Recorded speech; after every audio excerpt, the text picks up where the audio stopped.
So the first process is to develop your thesis statement, essentially, of your entire thesis. And then the second would be to see whether or not it's feasible through research. And the third step would be to actually doing the research, and that's kind of takes the whole time. So,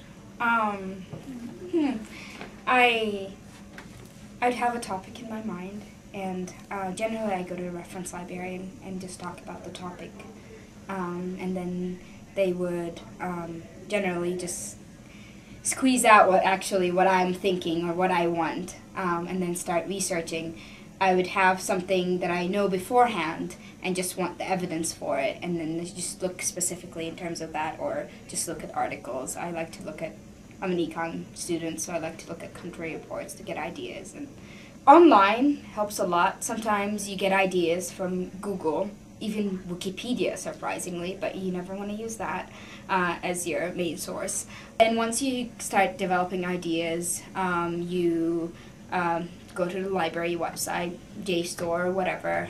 If it's data, then WDI or the economic EIU country reports, and just start looking into these. And it's kind of a sequence, because you find a good source, and then you find the sources they cite, and then you use those, and then they're all intertwined, and they lead to essentially more and more and more research. I did a really, really difficult topic, but I found tons of information just using that.